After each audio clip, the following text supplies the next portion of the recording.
Bonjour tout le monde, c'est Monsieur Steve et mon ami. Margaret. We were talking about what it was like starting out as teachers. Many moons ago. Many moons ago. Yeah, right now, we just wish that someone would be there to tell us the truth, like little nuggets that would help us. Yeah, absolutely. We wish there was someone there when we started as teachers telling us things that we had to learn the hard way. And that would have saved us so many headaches, you know what I mean?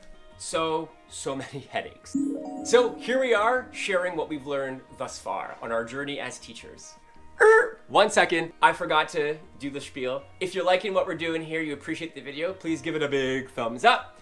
And don't forget to click on that subscribe button. And please share this video with all your friends and follow my friend, My Call to Teach. She's amazing, she's new to the game. Let's help her out. So let's get started with something very popular, I'm just joking, but something often overlooked but so equally important.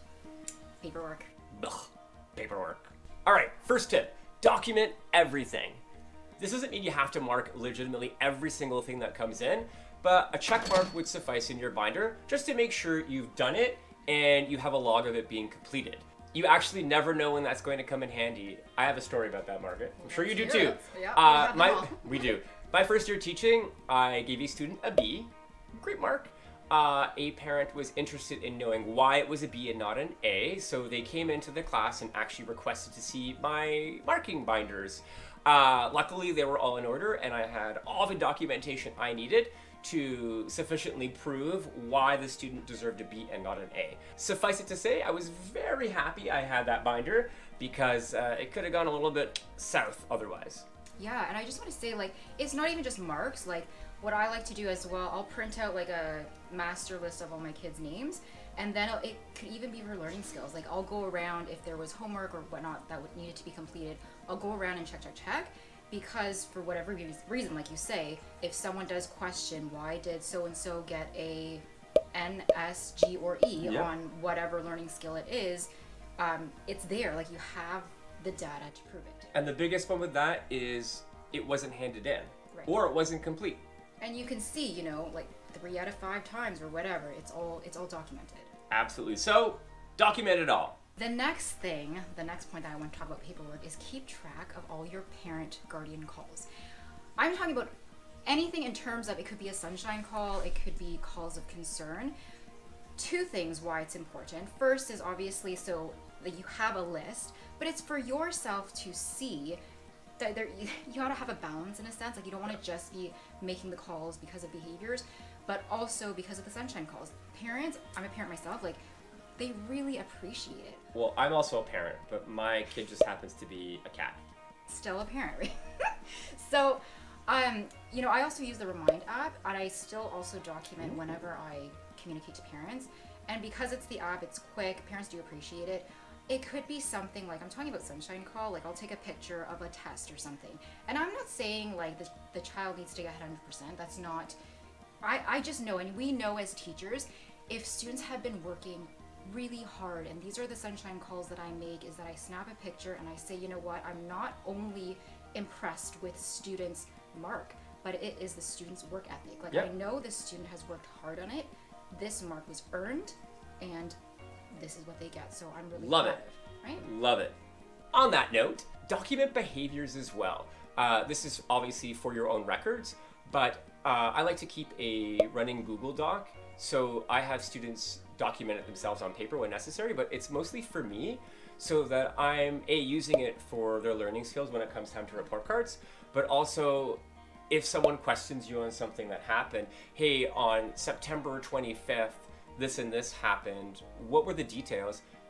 Our memories are not the greatest, especially when you're getting old like this guy. You're a spring chicken in my eyes. I'm over the hill. So I can't trust my memory. It ain't what she used to be. So having that Google Doc provides me with all the information and necessary details that I need to back up whatever it was that I said or did in terms of a behavior that was presented in class or, you know, even at recess. Yeah, for sure. And you know what, you mentioned something about like having the kids write it out as well. Yeah. That is really key as well, I find, because it's like there is nothing for the child, and sometimes it is very effective. I find, especially in the lower grades, when you when there's a consequence, behavior, Yep. consequent, you got to sit down, you have to reflect. Well, tell me the facts, what happened, right? Because you never know, like you say, if a parent or a guardian or admin comes and say, what happened? Well, you have story from one side, story from the other. It's written, it's documented. There it is from the child. So having the child documented is also really important, and I keep a folder of those as well. Now, I will say that works super well with older kids. If you're teaching kindy, grade 1, even grade 2, might not be the most effective thing to have them document it themselves on paper, but for sure something I would do with older kids. Grade 3, yeah, for sure. Okay, so my next tip is keep a note of all the lessons you have bombed. Yeah. Why? Because not so that you don't do them again. No, because we know every year we get a totally different group of kids. Yep. Totally different environment. And so just because it didn't work one year or one lesson or whatnot, doesn't mean it necessarily won't work the next time, right? Because obviously you put thought into the lesson. There is something value added about it. It may work for the next time. So document like what didn't go well and what, possibly what could go well. What could you do to make it better? Or what within that lesson did go well. Can you pull it? Can you pull two pieces from two different lessons and smush them together to make something completely different? Exactly. Who knows? And it's like, it's experience too. Once you realize, wow, that was horrible, like you learn from that. Like I have a story too. Like this was my last year of teachers college. It was my first practicum. I was teaching grade 1 art, visual art. Yeah. That is, I can't think of anything more stressful than grade 1 art. Like, It's a lot. You really tests your patience. like I taught grade 1 for 7 years, so trust me, I know. Like my friends who are not teachers don't understand. Like that lesson, I had to give an art lesson, and like no one believes me, but like I came home crying. Like it was so bad. But I feel that. It was just like, if you can imagine grade 1s trying to do a task, someone does it in like 10 seconds and someone needs like 60 minutes to do it. Like, what do you do all that in between? Oh, gosh. Right? And so now, like, I'm in... Can I just stop you for a second? My favorite is the grade 1. Is this good? Is this good? Is this good? Is this good? Is this good? Is this good? Is this good? All of them coming up to you and you're like, Patience.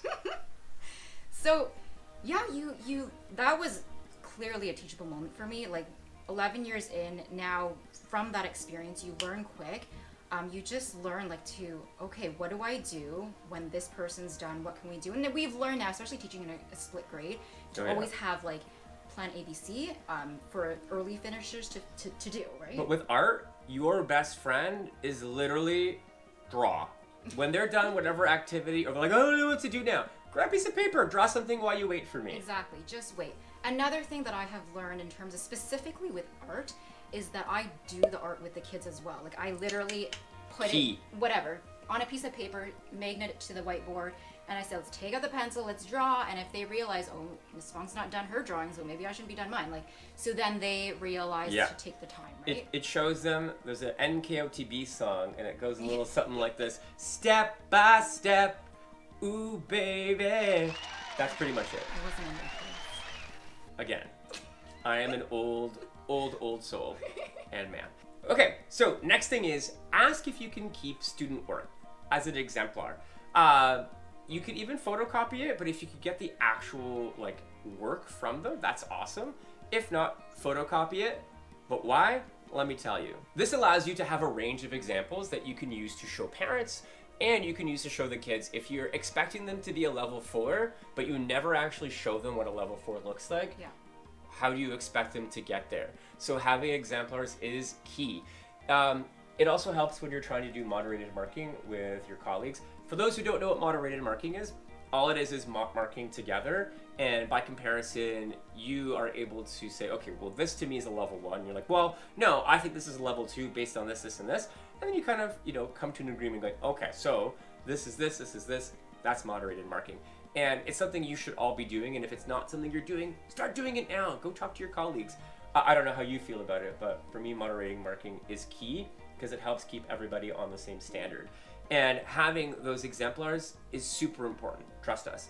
Because when you're having a discussion with parents during interviews, and you have to explain why a child got progressing with difficulty or is getting a C in writing, but all you can do is produce their work without a comparison. We're kind of up the creek without a paddle. So having exemplars to sort of show them what the expectations are, key. Yeah, there's something about, like you said, having the physical assignment there, so that like the parent, if it's laid out in front of them, they can touch it, they can feel it. It's even more effective when the children themselves see it.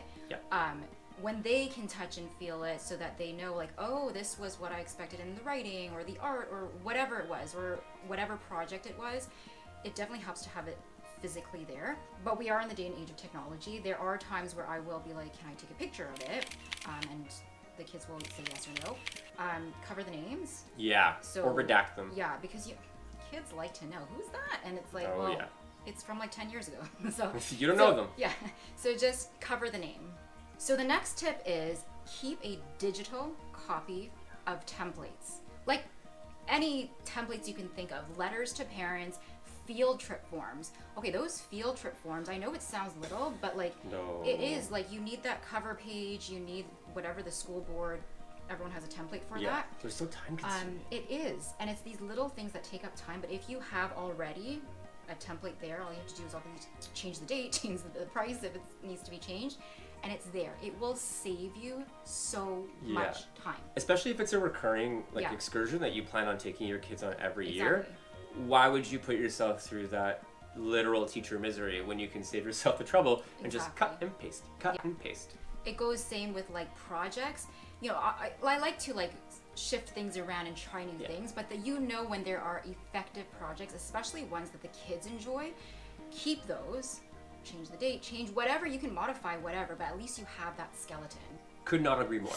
Okay, I don't know about you, but I feel like these have been invaluable tips. But let's move away from the admin paperwork stuff and move on to classroom management. Classroom management! And join us next time for part 2 of Teacher Tips when we focus on classroom management. And if you like this video, don't forget to give it a big thumbs up and subscribe to our channels. Merci!